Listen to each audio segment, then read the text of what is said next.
Yes. All right. So something from your time in college that surprised you. I was surprised at how hard my first year was because I went to UC Santa Cruz and I had gone to a public high school in Santa Cruz before I went to UC Santa Cruz. And at that point, UC Santa Cruz was sort of the idea was to be Oxford for the University of California system, with humanities and we literally had professors with Oxford gowns. We had British professors. Anyway, like three quarters of the student body were from Westwood and had gone to Harvard Westlake and fancy private high schools. And I was completely in the dust. And I was just shocked. I'm like, whoa, whoa, whoa, I have not read Thucydides. I have not read, Epictetus.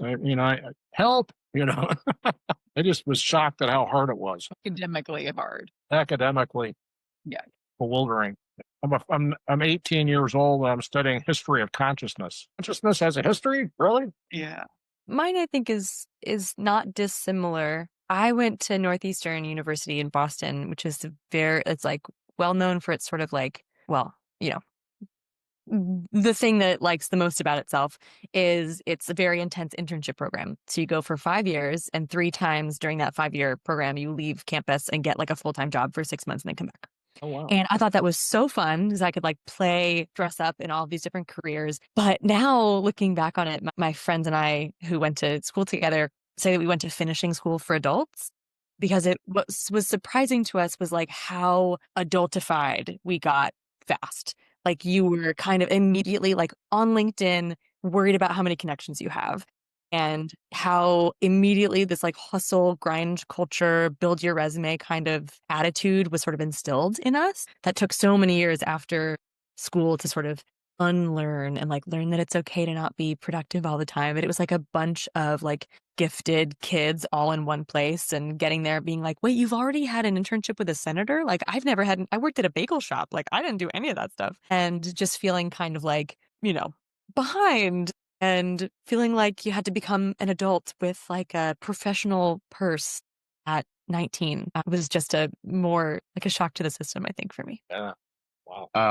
I think about the first week that I was at college, and I took for granted that the calendar that said the Wesley group was going to be meeting at this certain day and time and place was accurate. And so I went to that building on that day and time and just, locked doors and dark rooms. It was a good reminder for my work now that, update your calendar before the school year starts. There's just the stuff about academically, no one's going to hold your hand. And the moment that my Old Testament professor gave me back a paper and said, "You don't want me to read this. You want to redo this paper." It was very humbling, but very a grace-filled moment of academic guidance. That's great. I think, and I went to University of Arizona, so I would say the most academic of the Arizona schools, but take that with a grain of salt. And I think I was surprised by how many of my peers did not care about academics. And we're just there, like they had to go to class, but we're just there for the social life. And I was like, I need harder classes. I'm bored. Yeah, I bet. I did that second semester. I took harder classes. It was, what is something that you loved about your college experience? We had a chance to restart a kind of campus-wide worship experience. By the time I arrived at school, everything was happening at the student org level, including Campus Crusade for Christ and FCA and InterVarsity. There was no place that people could go to show up and that wasn't also a kind of membership-based community. Mm-hmm. And so we recreated something on Wednesday nights that we ended up with these like rows full of guys from the ATO football fraternity, just because they could just show up and kind of do a little bit of church. And one of the guys said, let's go, and they didn't have to worry about whether they were going to be on the mailing list or, anything like that. And for me personally, it was a moment that when I was starting to look at seminary, when the, people from Garrett were on campus on a Wednesday, they could stay and just see this in action as kind of a little bit of a, a bullet item on the resume come to life. And I could see what the team and I were able to do. It was a really, I mean, it was a really special opportunity to do that. Where did you go, Carl? I was at Albion College in Michigan. Yeah, sweet. Good place. Yeah, I'm trying. I just I love just the events on the campus. I went to UC Santa Cruz 2 years, then UC Riverside for 2 years. Don't even ask me why I did that switch, because that was crazy. Anyway, I went from the premier UC to the armpit. It's a long story why I made that weird choice. I think most people do it probably the opposite way. Oh, exactly. Everybody's trying to get out of Riverside. It was just couldn't even breathe. It was like smoking 3 packs of Camel Straights every day just to breathe there. It was horrible. The smog was so bad. You couldn't even see the mountains. But I just I love I was working all the time. I worked my way through college. I always had a couple jobs. So I didn't live in the dorms. I didn't, I was working my ass off anyway. But when I did have time, I just loved going to events on campus. Riverside, there was a poetry group, and I just loved going to the poetry readings. UC Santa Cruz, you could go to the hippie cafe on campus and listen to concerts. And I just thought, and then walking to class at UC Santa Cruz and picking wild strawberries on the way and listening to the guy playing the bagpipe in the limestone quarry. Hmm. So, just put chills up your spine while you're walking to class. You hear the bagpipe. That kind of stuff is what I really loved about. But you, Lindsay? Something that I love.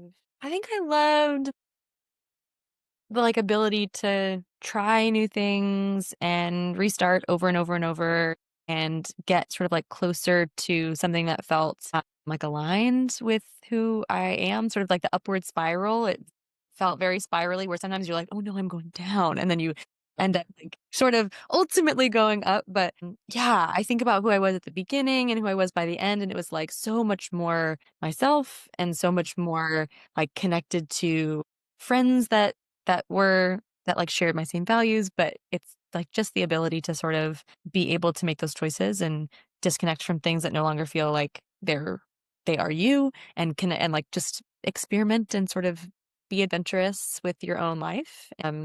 Yeah, I really loved that part of college. There's lots of opportunities to just say, I think I'm going to become a person who dances or who whatever, and you can try that and do that. Man. I think I like that image for me too of the upward spiral. Yeah, that's good. Yeah. And I think one of the things I ultimately loved, it took a while to find my people. My closest friends pre-college, I had known since preschool, which is awesome, but you grow up together and it's different than I feel choosing to be someone's friend. And I think coming out of college with friends who I know were my friends and accepted all of me and my quirks, and I accepted their quirks, and we did, share similar values. That kind of being able to find your people despite whatever niche interest you might have is, I think, something that I loved about college. And for our final round, something that you struggled with, found challenging, hated, hadn't expected. It's funny saying this as a campus minister, but my faith trajectory in college was all over the place. I showed up and kind of tried dipping a toe in what was at Northeastern, the sort of Episcopal Lutheran combined ministry. And it was no, not for me, which is so funny now. Growing up in the Episcopal Church, showing up to college and being not these people. It was much more than I think I was. Yeah, I don't know if it was just for one reason or another, Lutheran Episcopal Campus Ministry was, more conservative than I think I had grown up, than the kind of Episcopalianism I had grown up with. And so didn't really find that on campus. Boston was going through a real, it was sort of under the microscope from all of these West Coast megachurches. So there was a West Coast megachurch plant on every corner, and I tried all of them because they all had cool drums. And then I sang in the choir at Trinity Episcopal Church in Copley Square, and nothing exactly felt like my place. And so, I think that was sort of disorienting in college, because in some ways you have so much choice to sort of reinvent yourself and find the thing that's right for you. And also, there's not the stability of, unless you sort of find a community early on and sort of like choose to be committed and connected to that community, it's also really easy to just be adrift for the entire time. And I think it was just none of the friends that I made in the beginning were like had religious inclination at all. And so it was just sort of like, I'm alone in even wanting this. And so, yeah, just a lot of like, I really feel for the students who are like, I don't know what I want or where I belong or who my people are. 'Cause that was definitely my experience for the vast majority of college. Yeah, Go ahead.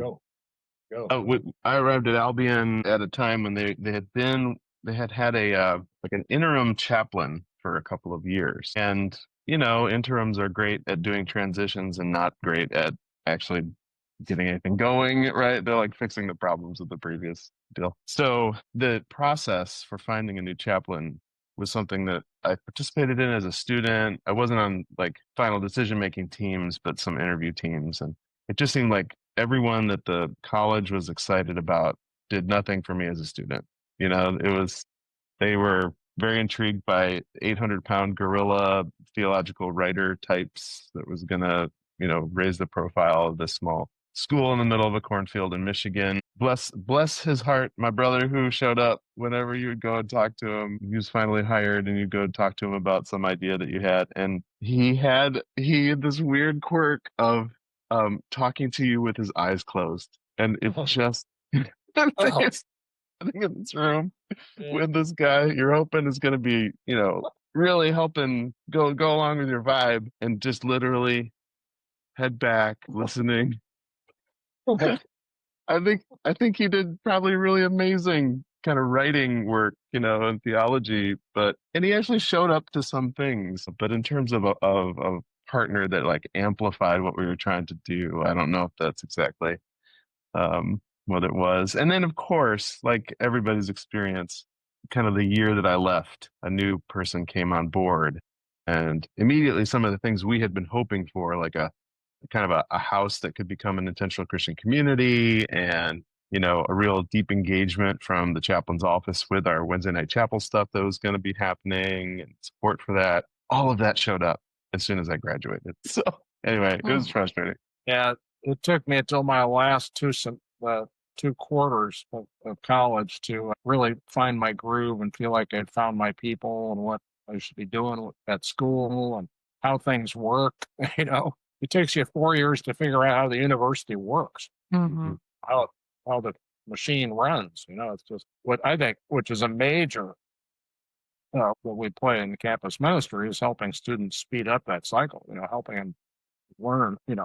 How does this place work? Speed it up. But yeah, it took me that long. So by the time that last couple of quarters, I'm like, oh man, I found my people, and now I'm leaving. That was frustrating. Mm. And I think for me, well, one of the several things, so in high school, as I was getting ready to go, I had maybe not so many, but I felt like there's a lot of people, especially at church, being like, these are going to be the best 4 years of your life. Like, you're going to love it. You're going to have a blast. And I went to college and it was years later. And I think, and this is part of where like the title of the book comes from. I was like, I'm doing something wrong.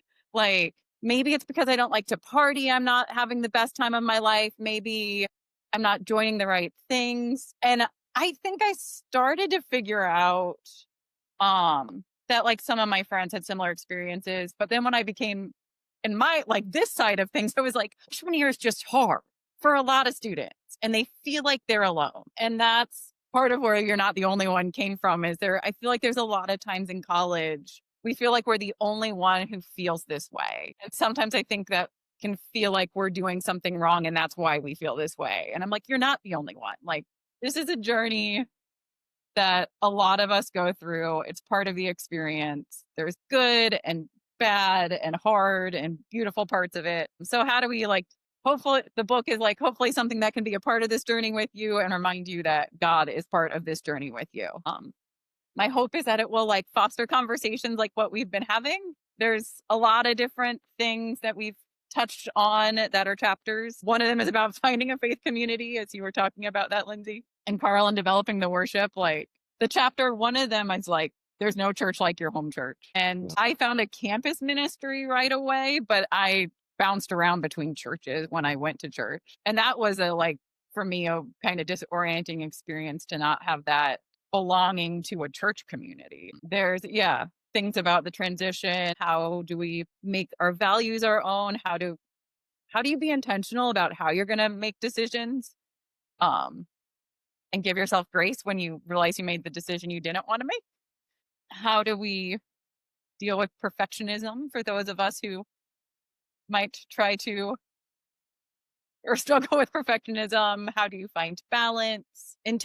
Being intentional about meeting people who are different than yourselves. So these are all some of the different topics in here. And my hope is that, it can be used either by students on their own or in campus ministries and small groups. Each chapter does have reflection questions as part of it. And hopefully at some point, I might also make a leader's guide to have on a website.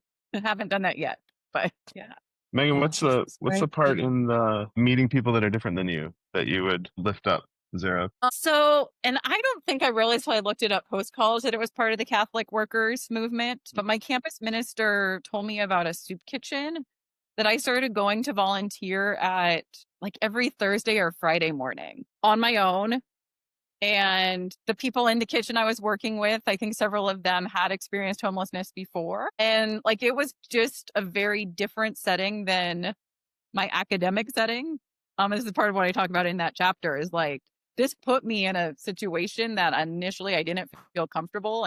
But within a few months, if I wasn't busy, was very casual and like, you just showed up. There was no sign up.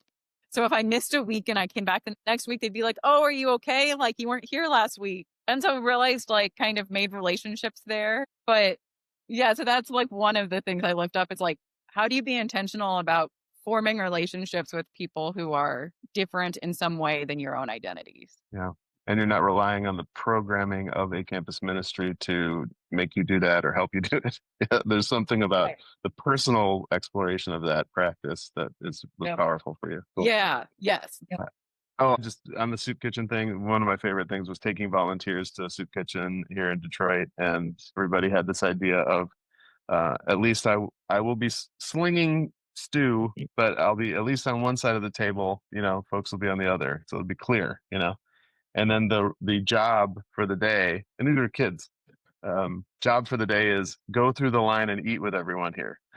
That was the job. And these kids came back just wilding out, like, these are people and they have stories, was kind of their reflection at the end, way more powerful than the protected kind of way that we sometimes approach those situations. Yep. Yes, indeed.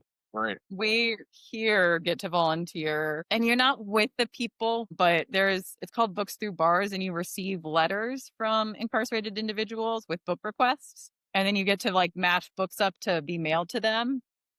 But you are reading their letters, which I think for students is just kind of like typically a connection like to their humanity. So it's like, oh, these are people. I mean, sometimes it's like, I want murder mysteries to pass the time, or like, I want a book on landscaping, or like trying to like educate themselves in different ways, but it's one of the places that I like more because I feel like you are, connecting with other people's humanity and stories in ways that is eye-opening for the students. You proposed your book to these publishers. How did it come about? It first came about, I had been trying to figure out if I wanted to do a PhD or not, and it wasn't feeling right. And then this year, I had 2 students say to me, I want to read your book. This is back in 2015. That was what they said. The first one I had a bit of a relationship with, and I just kind of laughed. I was like, what are you talking about? Like, there's no book. The second one was about 6 weeks later. It was a young woman the chaplain's office connected me with, and we scheduled to go get lunch. And like over that lunch, I had just met her. She said, I want to read your book. Wow. And I was like, okay. So it was kind of that like, pay attention, like God's doing something here. And so I started being like, what would it mean to write a book? And then I was like, oh, like that feels way better than thinking about this PhD thing. Like I could be excited about writing a book. So I started it then that summer. It took probably about 5 years to like get a basic manuscript, like 80% there. And then I kind of needed to figure out publishing. During COVID, our virtual year, I started kind of trying to do more research on that. And also our grad book group read the manuscript, which that was a blast. Like I was terrified. I'm like, now I'm letting people see my baby, but it actually was a ton of fun and like getting people's thoughts and edits and like, what if you reshaped this chapter like this or, and I had a blast with that. So then I was started like submitting to publishers. I both tried doing like just some straight to publishers as well as I spent a summer trying book agencies. And trying to find a book agent. Didn't get anywhere with any of that. And then Whiff and Stock had actually been suggested to me a few years ago and I just hadn't done it. And then last summer at Wild Goose, actually someone again suggested that. And so I, submitted to them and they accepted it. It did get accepted for a model that like did have some upfront costs for me, but I think those are, I mean, there's also people would be like, well, have you thought about self-publishing? And I didn't really want to self-publish. Yeah. So I think kind of the combination of having a publisher, and all like that would then mean like made me decide, okay, if it's got some upfront costs, like this is a first book. It is just really hard to get a first book published. Yep. Yeah. And Yes, it is. yeah, go from there. Well, for any aspiring folks that are, having those same moments of something's telling me I need to write my book too. It's helpful to know that that's a pathway to do it. Don't be afraid to let your closest group dive into your, perfect creation and suggestions on how to change it. Yeah. I see their names in your acknowledgement. That's great. Yeah. That's cool. And then, there were places where, so like I needed a CV for the publisher to submit to Whiff and Stock, and I didn't have a CV, and I had a resume from 2012. It was like, all right. And so that the people who I mentioned getting like meeting with me for coffee, I was like, can the three of you, like, can one of you get coffee with me each week? And you're like, bring your work, and you just have to make sure that I sit there for an hour and work on this. That's great. It was great because like it got it on my calendar, kept me accountable, and like I got the CV done like that, I guess February, a year and a half ago. And then like I started working on the other stuff for the book proposal in March. And so like, yeah, it was great because it gave me accountability, which is I feel like hard to sometimes do for yourself. That's a fun story. It's fun. Yeah. Oh, cool. Yeah. Go get them. Go get them. Bye, guys. Oh, thanks. Talk to you later.